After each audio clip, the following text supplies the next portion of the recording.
As a dog handler in San Francisco and guarding nuclear weapons on the missile site, we had no knowledge of the operation of the missiles or what type of nuclear weapons we were guarding. All we knew is we were guarding the nuclear weapons, and it was all on a need-to-know basis.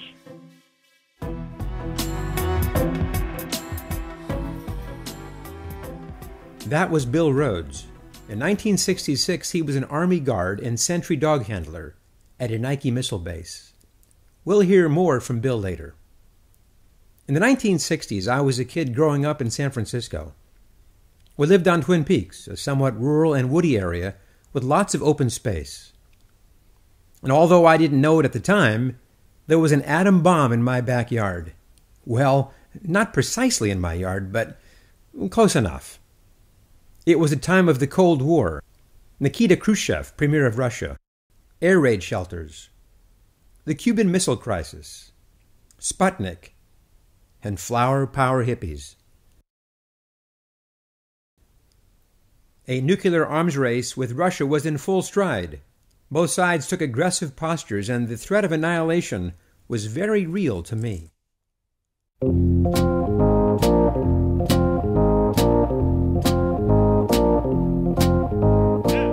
I love to explore the area around my home. Eucalyptus trees, waterfalls, small caves, Mount Sutro with its landmark TV antenna, and other veiled areas around Twin Peaks. One area of constant fascination to me was a military facility close to my home. Situated on the top of a hill, it was fenced and protected by armed guards. So from my perspective, an outsider and a kid, it was part fortress and part mystery. Oh yes, and signs. It had lots of signs on the fences. This one still amuses me. Rumor had it to be a Nike missile base. A missile base? Could it be? In the middle of San Francisco? Fast forward to 2007. My wife and I were exploring the Marin Headlands, a mile or so from the north tower of the Golden Gate Bridge. We stumbled upon a Nike missile base frozen in time from the 1960s. I had instant flashbacks to my childhood. It's a remarkable museum of sorts, the only one of its kind, and managed by the National Park Service. It's maintained by volunteers, some Army veterans that served at various Bay Area Nike sites in the 1960s. This refurbished site was called SF-88 and recreates the look and feel of a Nike missile battery from Cold War days, complete with rotating radars and a working missile elevator. Each installation was really a pair of sites, one for control and one for launch. From 1954 until 1974, many American cities were protected by more than 280 nearly identical Nike Ajax and Nike Hercules defensive missile bases. Unfortunately, no missiles were ever fired in self-defense. Bill Rhodes was assigned as an Army guard at SF-88 in 1966. He describes the site. San Francisco Nuclear Missile Site, SF-88, was located in the Marin Headlands, and it was on about a 3.5-acre site. It was double fenced. It had a perimeter fencing around the entire site, and then it had a second fence around the launch areas. Launch areas consisted of two sets of launchers, two launch pits with 6 missiles in each pit. They could have as many as 4 missiles in each pit up on launchers ready to fire at any time.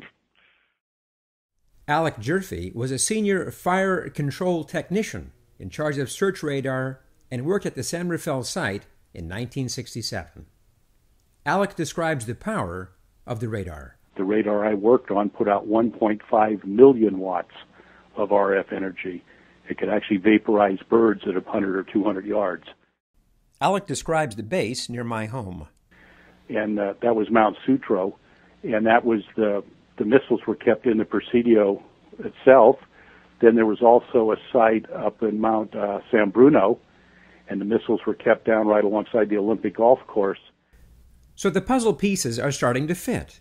The site near my home, SF-89C, had the enemy acquisition radar and fire control. The actual missiles were located in the Presidio Army Base, a short 2.5 miles away. Yes, the San Francisco area had nuclear weapons in abundance for a period of 15 years. Of course, they needed to be safeguarded, and attack dogs helped to secure the bases. Bill Rhodes was an Army dog handler. I was a sentry dog handler guarding nuclear weapons on the site with a trained attack dog. The site was located in the Marin Headlands, just north of San Francisco on the Golden Gate Bridge. Bill's dog was named Chief. He was trained to attack everybody except for his handler. Well, for the most part. The dogs we had were extremely nasty dogs and very aggressive. They've been known to bite their own handlers. 3 out of the 4 of us that worked on that site were bitten by our own dogs during the time period I was on the site. And one of the handlers was put in the hospital for a week when his dog turned on him. Many Nike sites were active during the period of Vietnam War demonstrations. Bill Rhodes witnessed one at his base. The only time the sentry dogs were brought out during daylight hours was a time when we had anti-war demonstration in mid-1966 there at the front gate of the launch area. And we brought all the dogs out, and they stayed inside the fenced area, but it was obvious to the demonstrators that the dogs weren't going to let them come over the fence without them paying the price. 36 years after the last Nike bases were decommissioned, hundreds of old sites have generally melted into the landscape.